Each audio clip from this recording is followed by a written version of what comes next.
My sincere request ఈ వీడియోని last వరకు చూడండి. న్యూట్రల్ పర్స్పెక్టివ్లో మాట్లాడుకుందాం. ఏ పార్టీకి ఒత్తాసు పలకకుండా మాట్లాడుకుందాం. మీరు కూడా మీ ఒపీనియన్ అలాగే కామెంట్ చేయండి లాస్ట్ వరకు చూసి. గాదే సాయికృష్ణ అని ఏపీలో ఒక పర్సన్ని లాకప్లో అలా చేశారు అని చెప్పి ఒక పెద్ద న్యూస్ అయితే సర్క్యులేట్ అవుతోంది. మనందరం చూస్తున్నాం. సో చాలామంది దాని గురించి రియాక్ట్ అవుతున్నారు.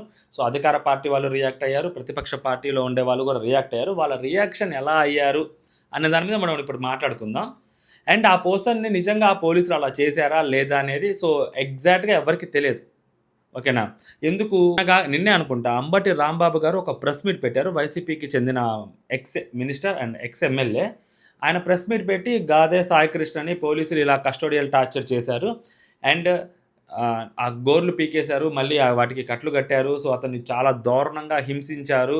అతన్ని అలా చేసేసి ఒక ఇద్దరు కానిస్టేబుల్ మధ్యలో కూర్చోబెట్టుకొని అతన్ని తీసుకెళ్లారు. సో అతన్ని కాల్ చేశారు, ఆ బూడిద కూడా దొరకకుండా చేశారు.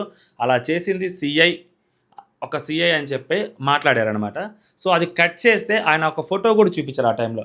కట్ చేస్తే ఆ ఫోటో సో నవీన్ రెడ్డి అని వేరే పర్సన్ చనిపోయినప్పుడు ఫోటో అది. సో అతని ఫోటో కాదు. సో అందుకని దేన్ని కూడా ప్రాపర్గా మనం లెజిటిమేట్ ఇన్ఫర్మేషన్ ఎక్కడ లేదు. ఓకేనా? సో కాబట్టి అండ్ దీనికి కోర్టు జూన్ 29వ తారీఖు వరకు టైం ఇచ్చింది. ఆ గాదే సాయికృష్ణని వెతికి తీసుకురమ్మని చెప్పింది. సో అలాంటి టైంలో ఒకవేళ అతన్ని తీసుకురాలేకపోతే ప్రతిపక్షాలు ఆరోపిస్తున్న మాటలు నిజమైతే సో డెఫినెట్లీ వాళ్ళకి శిక్ష మామూలుగా పడదు. ఎందుకంటే చేసింది చాలా పెద్ద క్రైమ్ అది.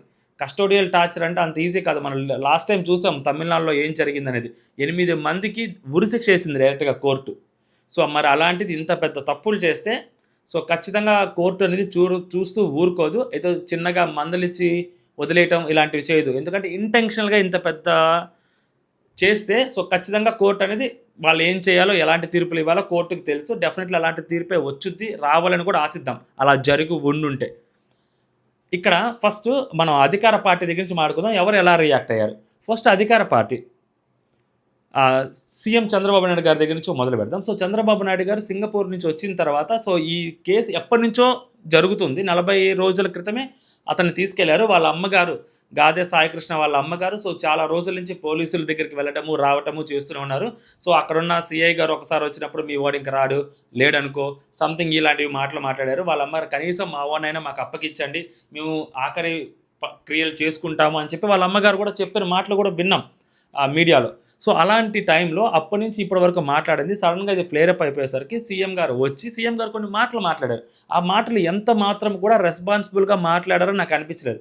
సో ఆయన ఏమన్నారు, సో ఆ సీఎం గారు, డిప్యూటీ సీఎం గారు, పవన్ కళ్యాణ్ గారు అండ్ డీజీపీ గారు కలిసి వాళ్ళ ఒక మీటింగ్ పెట్టుకొని అక్కడ మాట్లాడారు. సో ఆ ఆరోపణలు ఎదుర్కొంటున్నాడు ఆ సీఐని వీఆర్ మీద పంపించారు, సస్పెండ్ చేశారు అతన్ని. సో అది కాసేపు పక్కన పెడితే సో ఆ మాట్లాడింది ఏంటంటే సీఎం గారు చెప్పింది ఏంటంటే చనిపోయిన వ్యక్తి కాపే, పోలీస్ ఆయన కూడా కాపే. సో కాబట్టి దీన్ని కులం కోణంలో చూడకూడదు అన్నట్టు మాట్లాడారు. నాకు అర్థం కావట్లేదు. అసలు కాపు అయితే ఏదైనా చేసేసుకోవచ్చా? నాకు ఇది అసలు చాలా రాహిత్యంగా మాట్లాడారేమో అని అనిపించింది. అంటే కులానికి అంత ఇంపార్టెన్స్ ఇవ్వద్దు అంటే అపోజిషన్ పార్టీ వాళ్ళు కులం గురించి మాట్లాడి కులం కోణంలో దీని గురించి మాట్లాడుతుండేసరికి సో కులాన్ని దీనికి ఆపాదించొద్దు అని చెప్పే క్రమంలో మేబీ అలా మాట్లాడుంటారేమో, కానీ అది అస్సలు అది కరెక్ట్ కాదని అనిపించింది. ఎందుకంటే లాస్ట్ టైం కూడా గవర్నమెంట్ రాకముందు కూడా దళిత డాక్టర్ సుధాకర్ అనే అన్నారు, అమర్నాథ్ గౌడ్ అనే అన్నాము. సో ఇంకొక దళిత వ్యక్తికి ఇలా చేశారని అన్నాం. మనం కులం తీయకుండా ఎవరు ఎక్కడ మాట్లాడరు. లాస్ట్ టైం అచ్చెన్నాయుడు గారిని అరెస్ట్ చేసినప్పుడు కూడా జగన్మోహన్ రెడ్డి గారి గవర్నమెంట్లో బీసీ నాయకుని అరెస్ట్ చేశారని చెప్పారు, కానీ అచ్చెన్నాయుడు గారిని అరెస్ట్ చేశారని ఎక్కడా చెప్పలేదు. సో కులాలు ఆటోమేటిక్గా వచ్చేస్తాయి. ఓకేనా? సో దాన్ని మనం ఆపాలి అని అనుకోవటము అండ్ రాజకీయ నాయకులు అంత హుందాగా రాజకీయాలు చేస్తారని కూడా మన బుద్ధి తక్కువతనం. సో కాబట్టి మనం కూడా గతంలో అలాగే చేసాం కాబట్టి సో ఇప్పుడు ఉన్న వాళ్ళు కూడా అలాగే చేస్తారు. సో దాంట్లో కొత్తగా ఏం లేదు. సో ఇలా చంద్రబాబు నాయుడు గారు ఇలా మాట్లాడడం నాకు ఎందుకు అంత కరెక్ట్ కాదని అనిపించింది. అండ్ హోమ్ మినిస్టర్ గారి మెడకు కూడా చుట్టుకుంటుంది ఇదే విషయం. ఎందుకంటే 40 రోజుల నుంచి ఇష్యూ జరుగుతుంది అండ్ ఆంధ్రాలో ఆల్రెడీ ఇప్పటికే 2-3 సమస్యలు ఉన్నాయి. ఆ చిన్న పాపకు తునిలో ఒకటి తప్పిపోయింది, అదొక ప్రెషర్ ఉంది. మళ్ళీ ఇప్పుడు ఇదొక ప్రెషర్ ఏర్పడింది హోమ్ మినిస్టర్ గారికి. ఇలా 2-3 ఉన్నాయి హోమ్ మినిస్టర్ గారికి. సో ఇది ఒకటి చూసుకోవాలి. సో ఈ నెక్స్ట్ వచ్చేసరికి పవన్ కళ్యాణ్ గారి దగ్గరకు వచ్చేసరికి అంటే ఇప్పుడు డిప్యూటీ సీఎంగా మేబీ ఆయన ఎక్కువగా రియాక్ట్ అవ్వలేదు. సో ఆయన జస్ట్ ఒక ప్రకటన ఇచ్చారు, అలా చేసిన వాళ్ళకి కఠినంగా శిక్షించాలి. సో అలా జరుగుంటే మాత్రం అని చెప్పి పవన్ కళ్యాణ్ గారు ఒక మాట చెప్పారు. కానీ బట్ గాదే సాయికృష్ణ వాళ్ళ మేనమామ గారు ఏదో అయిపోయిందని చెప్పి సో విజయవాడ తూర్పు నియోజకవర్గానికి సంబంధించిన మన నియోజకవర్గ ఇన్ఛార్జ్, జనసేన పార్టీ నియోజకవర్గ ఇన్ఛార్జ్ అమ్మిశెట్టి వాసు గారు వచ్చారు. మధ్యలో కాంప్రమైజ్ చేయడానికి వచ్చారు. ఇన్ని డబ్బులు తీసుకోండి, ఆ సిఐ కూడా మన కులపోతనే అని చెప్పి మాట్లాడారు. మా దగ్గరకు వచ్చి మేము వద్దు, బయటకు వెళ్ళిపోమని చెప్పి మాట్లాడాము మేము అని చెప్పి వాళ్ళ మేనమామ గారు మాట్లాడారు. అది ఎంతవరకు కరెక్టు ఏంటి అనేది so definitely Janasena party Ammisetti Vasu గారి దగ్గర నుంచి వివరణ తీసుకోవాలి. సో డెఫినెట్లీ ఆయన మీద ఒకవేళ ఆయన అలాంటి పనులు చేస్తుంటే ఆయన మీద కూడా చర్యలు తీసుకోవాలి జనసేన పార్టీ. సో అంత ఈజీగా వదిలేయకూడదు. జనసేన పార్టీ నుంచి కూడా ఇది ఒకటి ఉందన్నమాట. ఇది కూడా జనసేన పార్టీ కరెక్ట్ చేసుకోవాలి. అండ్ జగన్మోహన్ రెడ్డి గారి దగ్గరికి వచ్చేసరికి అరే అందరూ నార్మల్గా వాళ్ళంటే అధికార పార్టీలో ఉన్నారు, వాళ్ళు రియాక్ట్ అయ్యారంటే తప్పు ఉంది. మరి జగన్మోహన్ రెడ్డి గారిది ఏం తప్పు ఉందని అడిగితే సో జగన్మోహన్ రెడ్డి గారిది కూడా తప్పు ఉంది. ఇక్కడ ఏంటి తప్పు అంటే జగన్మోహన్ రెడ్డి గారిది అలా చేసేసారు పోలీసులు అని చెప్పిన వ్యక్తి మీద రౌడీ షీట్ ఉంది. ఓకేనా? ఆ రౌడీ షీట్ ఉంటే అలా చేస్తారంటే అలా చేయడం తప్పే. బట్ జగన్మోహన్ రెడ్డి గారు వెళ్ళి ఎంతవరకు మాట్లాడాలి సో దానికి అంతవరకు మాట్లాడలేదేమో, దానికంటే మించి అతన్ని ఓన్ చేసుకున్నాడేమో జగన్మోహన్ రెడ్డి గారు అనిపించింది నాకు, ఆ సాయికృష్ణ అనే అతన్ని. సో ఎందుకు ఓన్ చేసుకోవడం తప్పు అని అంటున్నానంటే ఆ పర్సన్ తప్పిపోయాడో లేకుంటే ఆ పర్సన్ అలా జరిగిందో మనకి ఇంకా తెలియదు. బట్ ఆ పర్సన్ మీద చాలా కేసులు ఉన్నాయి, రౌడీ షీట్లు ఉన్నాయి, మర్డర్ కేసులు ఉన్నాయి, అండ్ పోక్సో కేసు కూడా ఒకటి ఉంది అతని మీద అని చెప్పి వినిపిస్తుంది. ఇది ఎంతవరకు నిజం ఎంతవరకు అబద్ధం అనేది నాకు తెలియదు. సో ఆ కేసు ఉందా లేదని మనకు తెలియదు.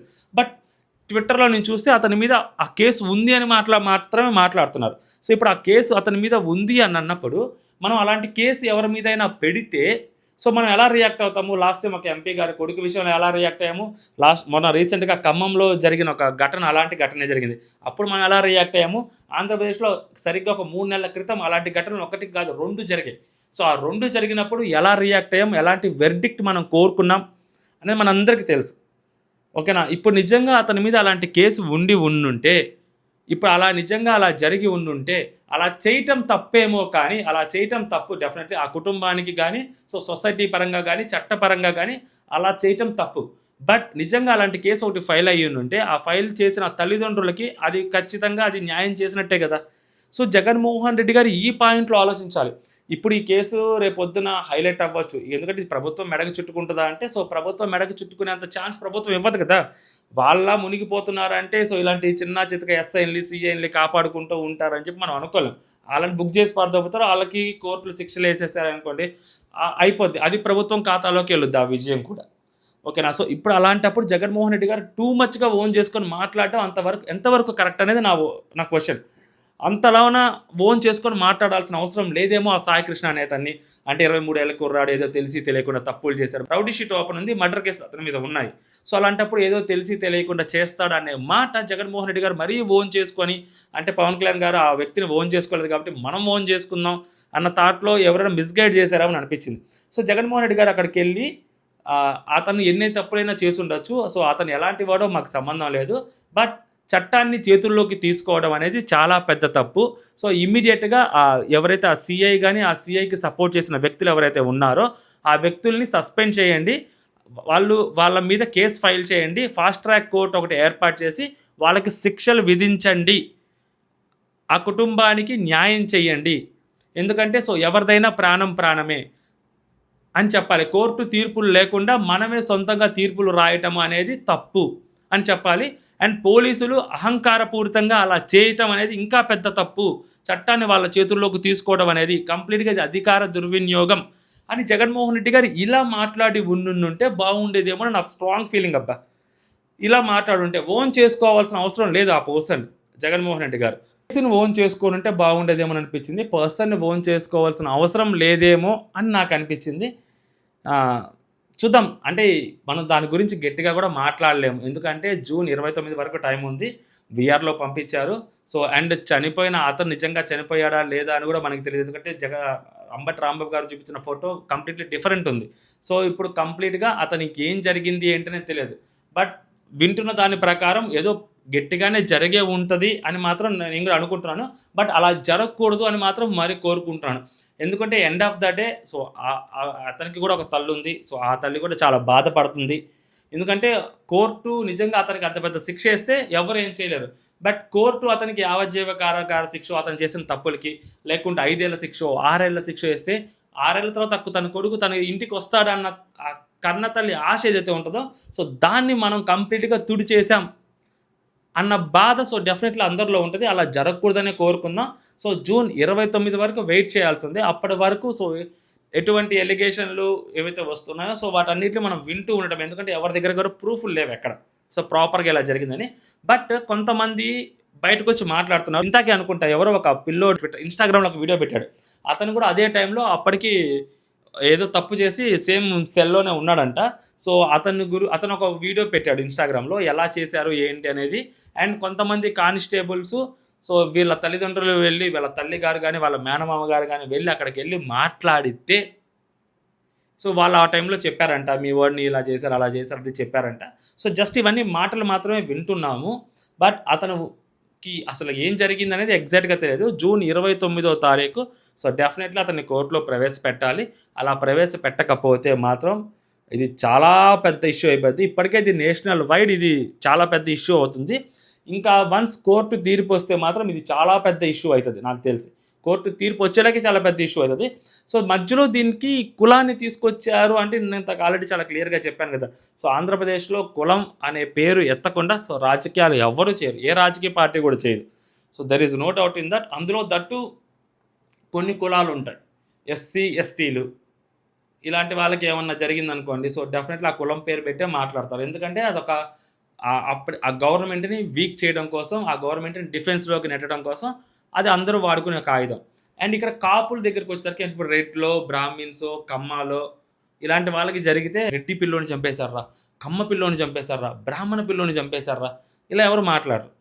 అదే గౌడ్స్ పిల్లోడిని చంపేశార్రా, దళితుల పిల్లోడిని చంపేశార్రా, మాదిగల పిల్లోడిని చంపేశార్రా, మాలోళ్ళని ఇట్లా చేశార్రా అంటారు. ఇప్పుడు కాపుల దగ్గరికొచ్చేసరికి ఎందుకంటే సో పవన్ కళ్యాణ్ గారు అనే పర్సన్ ఆబ్వియస్లీ కాపుల్ని అట్ ప్రెజెంట్ రిప్రజెంట్ చేస్తున్నాడు కాబట్టి ఆయన వెనక ఆ ఓటింగ్ ఉంది కాబట్టి ఆ ఓటింగ్ పర్సంటేజ్ ఎక్కువ ఉంది కాబట్టి సో పాలిటిక్స్‌లోకి ఖచ్చితంగా ఈ కాస్ట్‌ని కూడా ఎక్కువగా తీసుకొచ్చుకుంటారు. సో దాన్ని మనం తప్పు పట్టలేం ఖచ్చితంగా. తప్పు పట్టామనుకోండి స్టార్టింగ్ నుంచి జరిగిన అన్నిటిని తప్పు పట్టుకుంటూ రావాలి నాకు తెలిసి. సో కాబట్టి దీంట్లో ఈ కాపు అనే కులాన్ని తీసుకొచ్చి మాట్లాడారు అతనికి అనే దాన్ని తప్పు పట్టలేం. కాకపోతే ఏంటంటే సో ఇదే సాక్షి పేపర్‌లో గతంలో ఇదే నవీన్ రెడ్డి అనే వ్యక్తిని ఇలా జరిగినప్పుడు, అప్పుడు ఇతని పేరును జస్ట్ మెన్షన్ చేశారంతే. అక్కడ కాపు అని రాయలేదు. సో అదే అధికార పార్టీ వాళ్ళు చూపెట్టి ఇప్పుడే ఎందుకు జనసేన పార్టీ కార్యకర్త, కాపు యువకుడు అని ఎందుకు రాస్తున్నారు అని చెప్పి దీన్ని క్వెషన్ చేస్తున్నారు గానీ, అంతకుముందు కాపు అనేది రాయలేదు. వాళ్ళ న్యూస్ పేపర్‌లోనే గతంలో ఇతను ఇలాంటి పని చేసినప్పుడు జస్ట్ దాన్ని నార్మల్ ఆర్టికల్‌గా రాశారు. ఇది ఆ పర్సన్ పేరు రాసి ఇలా చేశారని చెప్పారు గానీ, కులం పేరు ఎత్తలేదు. సో ఇప్పుడు కులం పేరు ఎత్తుతుండేసరికి ఎందుకు ఎత్తుతున్నారు అని అడుగుతున్నారు. సో దీనికి కూడా వాళ్ళు సమాధానం చెప్పాలి. సో ఓవరాల్‌గా ఇది నాకు అనిపించింది.